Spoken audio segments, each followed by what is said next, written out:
नमस्कार दोस्तों, मैं पारसमणि चौहान अपने YouTube चैनल उज्ज्वल क्लासेज RTP में आपका स्वागत अभिनंदन करता हूं। तो चलिए हम अपने चैप्टर 3 का जो एक्सरसाइज 3.5 है उसको आगे बढ़ाते हैं और आगे हम लोग बढ़ाते हुए क्वेश्चन नंबर 4 का सॉल्यूशन हम लोग करेंगे।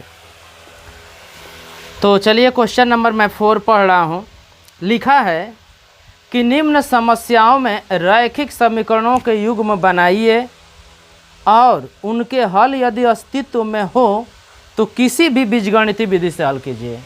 नीचे आपको एक समस्या दिया गया है और उसको आपको बीजगणितीय विधि से चाहे किसी भी विधि से हल करना है और उसको आपको क्या करना है, समीकरण के रैखिक समीकरण युग्म बनाना है। चलिए तो मैं पहला सवाल पढ़ रहा हूँ। एक छात्रावास के मासिक व्यय का एक भाग नियत है। एक छात्रावास का व्यय है, किराया है, मासिक किराया है। तो किराया दो भागों में निर्भर कर रहा है, दो बातों पर उसका किराया दो पार्ट में लिया जा रहा है। पहला पार्ट जो है वह नियत है तथा शेष इस बात पर निर्भर करता है कि छात्र ने कितने दिन भोजन लिया है, और जो दूसरा किराया है वो इस बात पर निर्भर करता है कि उसमें रहने वाला छात्र कितने दिन भोजन किया है। जब एक विद्यार्थी ए को जो 20 दिन भोजन करता है 1000 छात्रावास के लिए व्यय करता है, जबकि एक विद्यार्थी बी जो 26 दिन भोजन करता है छात्रावास के लिए 1180 रुपये अदा करने पड़ते हैं। नियत व्यय और प्रतिदिन के भोजन का मूल्य ज्ञात कीजिए। आपको दो चीज़ें नहीं पता है, क्या? जो नियत शुल्क है वह नहीं पता है और प्रतिदिन के भोजन का शुल्क है वह नहीं पता है, ठीक है ना। तो जो चीज़ें नहीं पता होती हैं उसको हम समीकरण में मान लेते हैं। मान लिया जाएगा भाई। क्या आपको छात्रावास का नियत किराया नहीं पता है तो मान लिया जाएगा। माना छात्रावास का नियत किराया छात्रावास का नियत किराया हमने मान लिया भैया x रुपया, ठीक है ना। और प्रतिदिन के भोजन का शुल्क हम y रुपया मान लेते हैं। प्रतिदिन के भोजन का शुल्क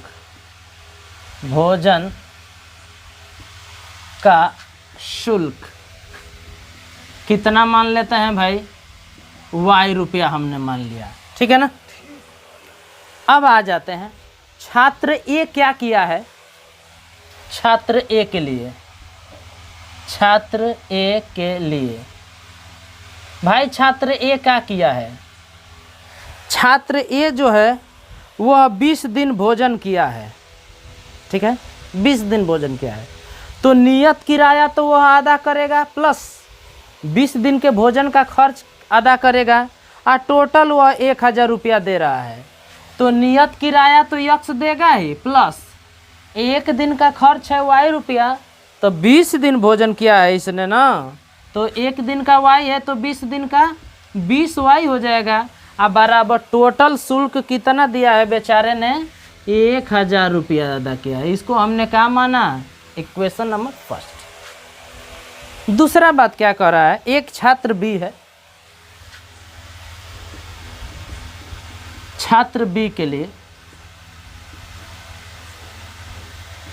छात्र बी का किया है कि यह 26 दिन भोजन करता है तो नियत किराया तो देगा, यह भी नियत किराया देगा प्लस 26 दिन का भोजन का किराया देगा। तो एक दिन के भोजन का किराया y है तो 26 दिन का क्या हो जाएगा? 26y। और यह कितना दे रहा है? 1180 रुपया, 1180 रुपया दे रहा है। दो तो जो हमारे पास समस्या दी गई थी उसको मैंने रैखिक समीकरण युग्म के रूप में लिख दिया। अब कहा है आप किसी भी विधि से हल कीजिए। तो जानते ही हैं विलोपन विधि आसान पड़ती है, तो जल्दी से हम लोग हल करते हैं। घटा देंगे, एक में से दो को क्या करेंगे भैया? घटा देंगे। और घटाने पर चिन्ह क्या होता है? बदल जाता है। देखिए ये प्लस है तो माइनस, प्लस है तो माइनस, यहाँ पे प्लस है तो माइनस। ये जो चिन्ह होता है ना उसको भूल जाते हैं, ठीक है। ये प्लस x है, यह माइनस x है, क्या हो जाएगा खत्म। ये प्लस है, ये माइनस, तो 20y में से 26y घटेगा, ध्यान दीजिएगा, 6y हो जाएगा। ये देखिए 1000 में से 1180 घटेगा तो कितना बचेगा, -180। बड़े वाली संख्या का चिन्ह देते हैं भाई, माइनस से माइनस खत्म। y बराबर यह 6 गुणा में इधर आएगा भाग में, तो 180 बटा में 6, 6 3 कितना हो जाएगा, यानी y का मान क्या आ गया 30। आपको x का भी मान निकालना है ना, समीकरण 1 में रख दीजिए। y का मान समीकरण 1 में रखने पर, समीकरण 1 में रख दीजिए भाई, x प्लस यहाँ पे 20 है तो 20 गुणे 30 है तो 30 बराबर 1000। 30 दूना के कितना हो जाएगा भाई 60 और 1 0 ये 600 बराबर 1000। ये प्लस 600 है, उधर जाएगा तो -600। 1000 में से 600 घट जाएगा तो कितना बच जाएगा 400। ठीक है, तो x और y का मान निकल गया। x का मान नियत किराया, तो लिखेंगे हम लोग, क्या लिखेंगे, अतः नियत किराया कितना है भाई, नियत किराया है 400 रुपया। ठीक है, और प्रतिदिन का भोजन का शुल्क क्या है, भोजन का शुल्क, तो प्रतिदिन के भोजन का शुल्क कितना है भाई 30 रुपया। तो देखा है आपने, हमें बिल्कुल कुछ नहीं करना है, बिल्कुल आराम से हल करना है। जैसा सवाल ने कहा है वैसा आपको करते जाना है। समीकरण बनाने के लिए आप पहले जो भी समस्या दिया है उसको पढ़िए, पढ़ने के बाद आप वह डिसीजन लीजिए कि कौन सी राशि के बारे में हमें पूछा है, कौन सी राशि अननोन है। जो राशि अननोन है उसको आप x y मानिए। ठीक है, उसके बाद आप देखिए कि कौन कौन शर्त दी गई है, उस शर्त के अनुसार आप 2 रैखिक समीकरण युग्म बना दीजिए। और हल करने के लिए आप कोई भी विधि इस्तेमाल कर सकते हैं, विलोपन, प्रतिस्थापन, वज्र गुणन, लेकिन विलोपन और वज्र गुणन विधि ये जल्दी से हो जाएगा, तो आप इन्हीं 2 विधियों को महत्व दीजिएगा। अब मैं चलता हूँ, ये चौथा सवाल में पहला था, चौथा का ये पहला सवाल था। चौथा में और भी सारे सवाल हैं, तो चलते हैं उनको भी हम लोग सॉल्व करते हैं। अब मैं चौथा सवाल का जो दूसरा है उसको मैं सॉल्व करता हूँ। चौथा का दूसरा देखिए, बड़ा इंटरेस्टिंग सवाल पूछा है। पूछा है कि एक भिन्न 1/3 हो जाती है जब उसके अंश में से 1 घटाया जाता है, और 1/4 हो जाती है जब हर में 8 जोड़ दिया जाता है। वो भिन्न ज्ञात कीजिए। तो भाई आपको भिन्न नहीं पता है, तो आप जानते ही हैं कि भिन्न में अंश होता है, हर होता है। माना भिन्न का है भैया, भिन्न आप मान लीजिए x/y। ठीक है, अब देखिए क्या कह रहा है, प्रथम शर्त के अनुसार क्या कर रहा है, प्रथम शर्तानुसार, प्रथम शर्तानुसार शर्त क्या कह रहा है ये ध्यान देना है। 1/3 हो जाती है जब उसके अंश में से 1 घटाया जाता है। भाई 1 घटा दीजिए, अंश में से 1 घटाइए तो ये क्या बन जा रही है, यह बन जा रही है 1/3। कितना आसान बात का है, 3x और 3 एकम 3, y एकम y। मैंने क्या किया, तिरछा गुणा किया, क्रॉस मल्टीप्लिकेशन। प्लस y है, इधर लेकर आ जाइए, क्या हो जाएगा -y, -3 है उधर चला जाएगा +3। ये आपको एक समीकरण मिल गया, देखा आपने। अब द्वितीय शर्त क्या कह रहा है उसके अनुसार हम लोग चलते हैं। द्वितीय शर्तानुसार, द्वितीय शर्तानुसार देखिए क्या कह रहा है। द्वितीय शर्तानुसार क्या कह रहा है,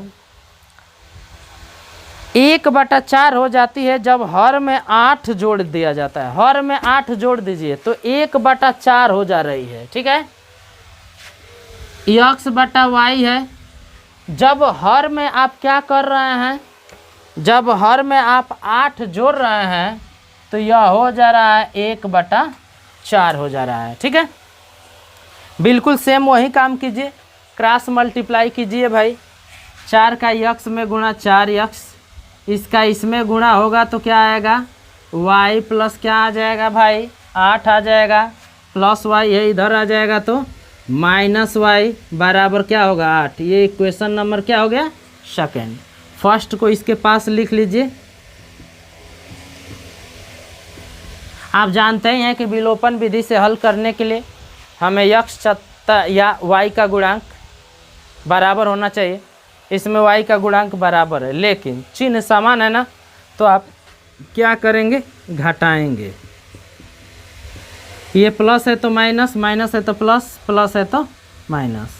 ये भूलिए, ये भूलिए, ये 4x में से 3x घटेगा, क्या बचेगा x। ये ख़त्म हो जाएगा ना, 8 में से 3 जाएगा 5। x की वैल्यू आपको पता हो गई। अब x का मान चाहे समीकरण 1 चाहे 2 में रख दीजिए। तो यहाँ पर मैं लिख देता हूँ x का मान समीकरण 1 में रखने पर, समीकरण 1 में रखिए भाई 3 या गुणे x की वैल्यू कहाँ रखना है 5 माइनस y बराबर 3।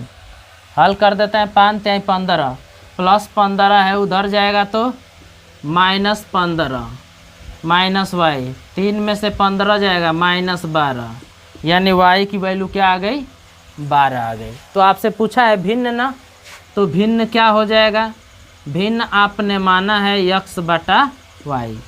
x की वैल्यू आपका क्या आया है 5, y की वैल्यू क्या आया है 12, तो आपको भिन्न का मान 5 बटा क्या आ गया 12।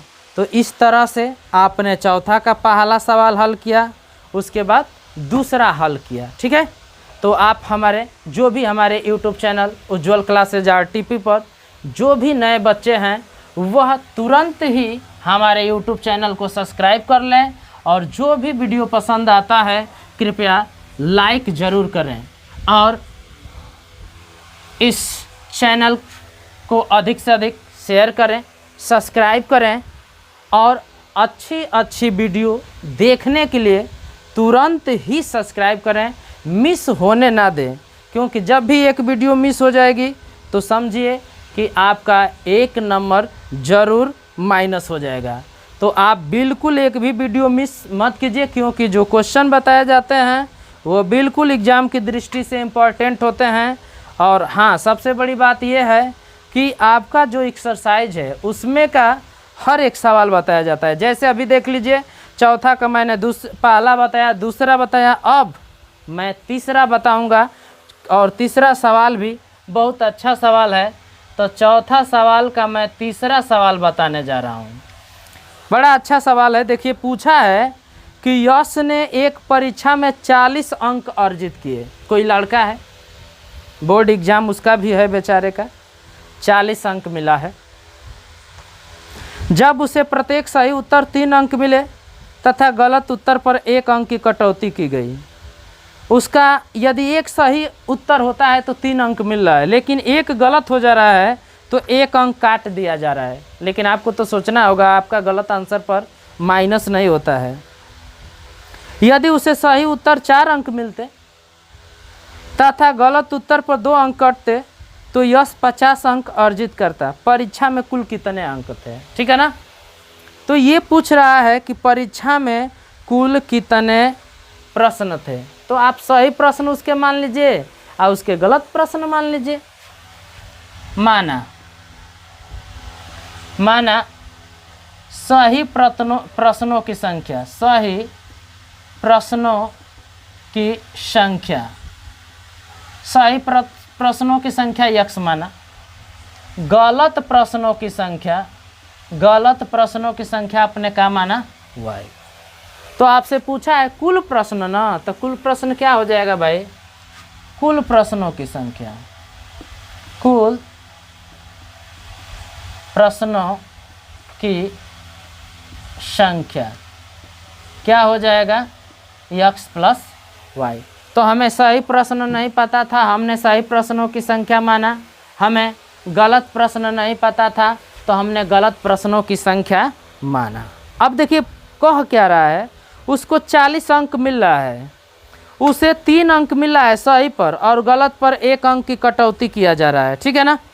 तो चलिए एक बात बताइए, यदि एक सही उत्तर पर 3 नंबर मिल रहा है तो यक्स सही है तो कितना मिलेगा, 3 यक्स मिलेगा प्रथम शर्तानुसार।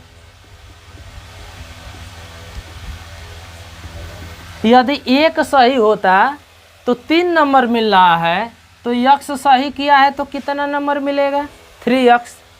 यदि एक गलत कर रहा है सवाल में तो 1 अंक काटा जा रहा है, तो y गलत किया है तो कितना कटेगा, 1y कटेगा, यानी कि y कटेगा, ठीक है। तो 3x नंबर मिलेगा और y नंबर उसका कट गया, बचा कितना भाई, घटा देंगे। तो बचने के बाद इसको मिल रहा है कितना, 40 नंबर। समीकरण आपका बन गया 1। वैसे ही द्वितीय शर्तानुसार क्या कह रहा है, द्वितीय शर्तानुसार क्या कह रहा है भाई, देख लीजिए।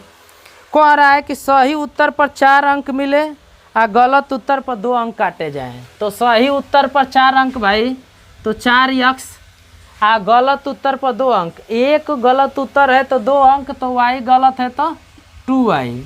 तो 4 यक्स मिलना चाहिए अंक, 2 यक्स उसका कट जाएगा तो कितना मिल रहा है, अब उसे 50 नंबर मिल रहा है उसे। ये समीकरण नंबर 2 हो गया। अब आप 1 और 2 को हल कर लीजिए, इसमें आप 2 से गुणा कर दीजिए, ठीक है ना।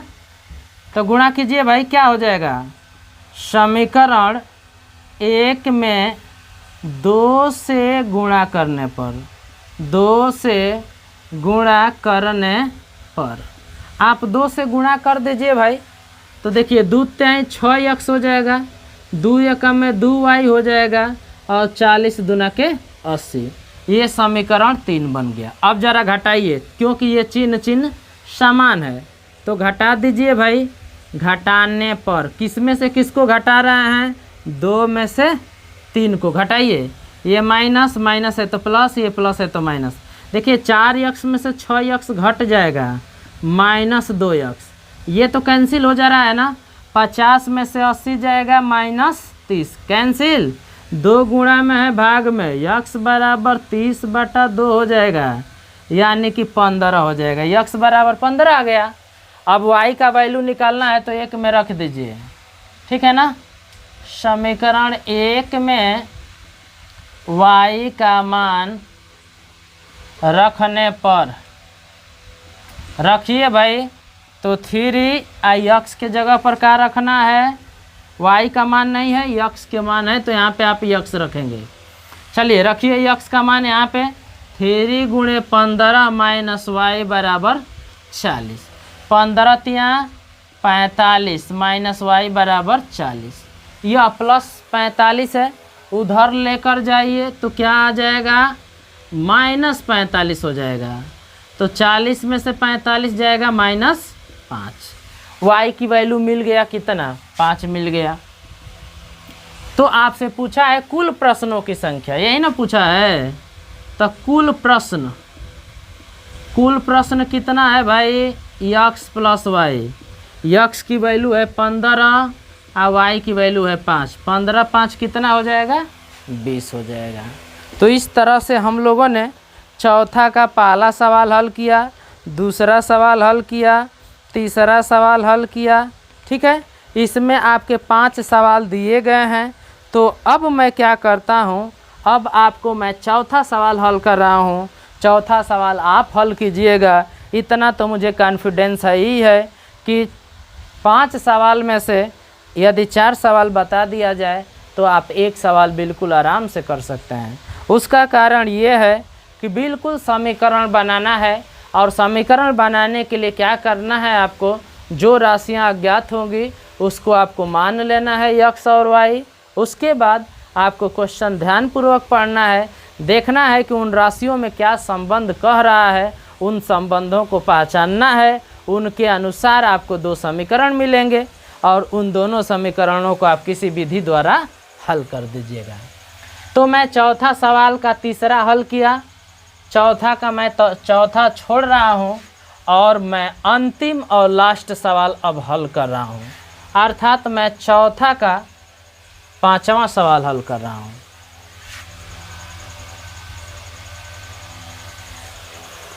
देखिए कहा है, एक आयत का क्षेत्रफल 9 वर्ग इकाई कम हो जाता है यदि उसकी लंबाई 5 इकाई कम कर दी जाए और चौड़ाई 3 इकाई बढ़ा दी जाए। यदि हम लंबाई को 3 इकाई और चौड़ाई को 2 इकाई बढ़ा दें तो क्षेत्रफल 67 वर्ग इकाई बढ़ जाता है। आयत की विमाएँ ज्ञात कीजिए। विमाएँ माने आयत की लंबाई और चौड़ाई। तो आप मान लीजिए, माना आयत की लंबाई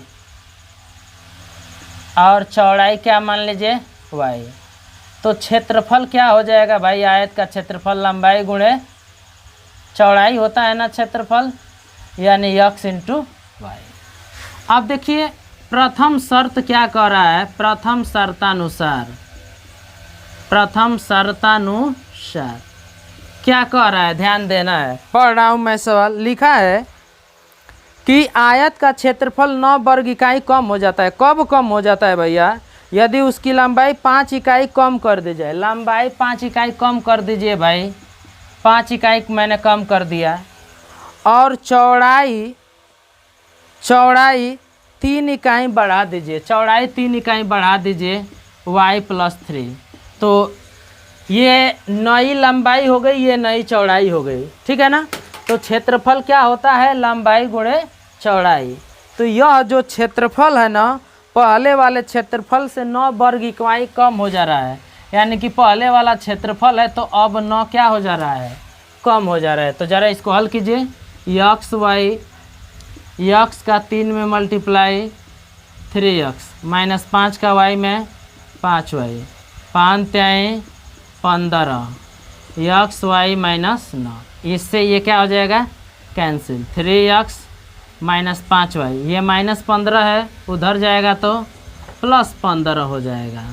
तो 3x माइनस 5y, 15 में से 9 जाएगा 6। समीकरण नंबर क्या हो गया, 1 हो गया। अब ऐसे ही द्वितीय शर्त क्या कह रहा है आपका, उसके अनुसार आप कीजिए। द्वितीय शर्तानुसार दूसरा शर्त आपका क्या कह रहा है भाई, यदि लंबाई को 3 इकाई और चौड़ाई को 2 इकाई बढ़ा दीजिए। लंबाई को बढ़ाना है आपको कितना भाई, 3 इकाई, 3 इकाई बढ़ाइए x+3, चौड़ाई को 2 इकाई बढ़ाइए y+2। तो जो क्षेत्रफल है ना वह 67 वर्ग इकाई क्या हो जा रहा है, बढ़ जा रहा है, ठीक है ना। तो आपका 67 वर्ग इकाई बढ़ जा रहा है, यानी xy या बढ़े और कितना 67। हल कीजिए। xy plus 2x plus 3y plus 6 xy 67, इससे ये कैंसिल। 2x प्लस 3y, यह प्लस 6 है, इधर जाएगा माइनस 6, तो 67 में से 6 जाएगा, क्या आ जाएगा 61। समीकरण नंबर क्या हो गया, 2। अब इसको हल करना है, क्या कीजिए, 2 से इसमें 3 से इसमें गुणा कर दीजिए, ठीक है ना। समीकरण 1 में 2 से तथा समीकरण 2 में 3 से गुणा करने पर, 3 से गुणा करने पर। क्यों भाई ऐसा किया जा रहा है, क्योंकि विलोपन विधि में आप चर राशि के गुणांक बराबर करते हैं। यहाँ पर गुणांक 3 है, यहाँ पे 2 है, तो इसके गुणांक से इसमें गुणा कर दीजिए, इसके गुणांक से इसमें गुणा कर दीजिए। तो क्या आ जाएगा देख लीजिए, इसमें गुणा कीजिए। 2 3 6x, 2 5 10y, 2 6 12, ये इक्वेशन 3 हो गया। इसमें 3 से तो 6x, 3 3 के 9y, और ये 3 1 में 3, 3 6 18। अब घटा दीजिए, माइनस प्लस माइनस, ये कैंसिल हो जाएगा। 10y में से 9y घट जाएगा तो क्या बचेगा, y बच जाएगा, ठीक है। अब चाहेंगे तो आप उसे हल कर दीजिए, और हल करने के बाद देखिए क्या आता है। ये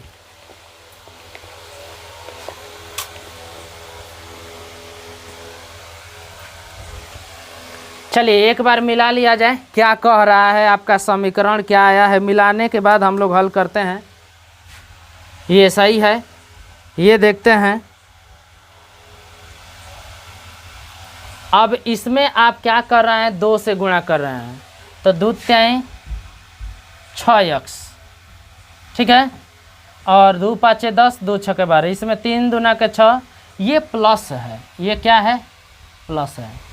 तो ये प्लस है तो क्या हो जाएगा, माइनस 10y और 9y माइनस 19y। ये घटाइए, 3 में से 2 जाएगा 1, 8 में से 1 जाएगा 7 और 1, माइनस से माइनस खत्म। y बराबर आ जाएगा 171 बटा में 19। और 169 में जब आप 19 से भाग देंगे तो यह कितनी बार जाएगा, 9 बार जाएगा, यानी y का मान आ गया 9। अब y का मान आप किसी एक समीकरण में रख देंगे, तो आप समीकरण 1 में रख दीजिए, ठीक है ना। समीकरण 1 से जब y का मान समीकरण 1 में रखेंगे तो x का मान क्या आएगा, मैं बता देता हूँ। देखिए यहाँ पे रखिए, तो 3x 9 पचे 45 प्लस 45 है, माइनस 45 है, इधर जाएगा तो प्लस 45, 6 45 6 कितना होता है, 51 होता है। 3 गुणा में इधर आएगा भाग में, 51 बटा में 3, 17 तिया 51, तो x का मान आ गया 17। तो लंबाई हो जाएगी आपका 17 मीटर और चौड़ाई हो जाएगा आपका 9 मीटर। तो ये आपसे सवाल पूछा था, आयत संबंधित था, क्षेत्रफल संबंधित था। तो हमने क्या किया है, देखिए आयत की लंबाई x, चौड़ाई y माना। आपसे कह रहा है कि लंबाई में 5 की कमी कर दीजिए, चौड़ाई में 3 की वृद्धि कर दीजिए, जो क्षेत्रफल है x y 9 कम हो जाता है। इससे हमें यह समीकरण मिला। पुनः कह रहा है कि लंबाई को भी 3 बढ़ा दीजिए और चौड़ाई को भी क्या कीजिए, 3 बढ़ा दीजिए, तो जो क्षेत्रफल है 67 बढ़ जा रहा है। अब इसको मैंने गुणा किया, ये आया, ये xy से xy ख़त्म हो गया, यह प्लस 6 है माइनस 6, तो 67 में से 6 गया 61। अब इसको विलोपन विधि से हल करना है, तो चाहे x का गुणांक बराबर करना होगा या फिर y का गुणांक बराबर करना होगा। तो इससे मैंने 2 से, इसमें मैंने 3 से गुणा किया, यह 10y और 9 19y हो गया, घटाया 171, माइनस से माइनस कैंसिल, y बराबर आ जाएगा 171 बटा में 19, 19 नवा 171 होता है, यानी y का मान 9। अब y का मान चाहे समीकरण 1 में रखिए चाहे 2 में रखिए, तो हमें x का मान क्या मिल गया, 17 मिल गया। तो आयत की लंबाई 17 मीटर हो गई। तो यहाँ पे लिख देंगे, अतः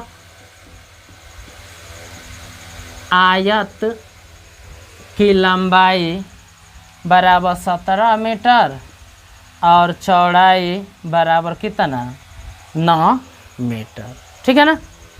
तो आज हमने एक्सरसाइज 3.5 क्वेश्चन नंबर 4 में 5 सवाल थे, जिसमें से हम लोगों ने 4 सवाल बेहतरीन तरीके से हल किया। तो ऐसे ही आप किसी भी एक्सरसाइज के जितने भी सवाल है सबका सॉल्यूशन आप प्राप्त कर सकते हैं, बशर्ते कि आप हमारे YouTube चैनल उज्ज्वल क्लासेस RTP को अभी और इसी वक्त सब्सक्राइब कर लें।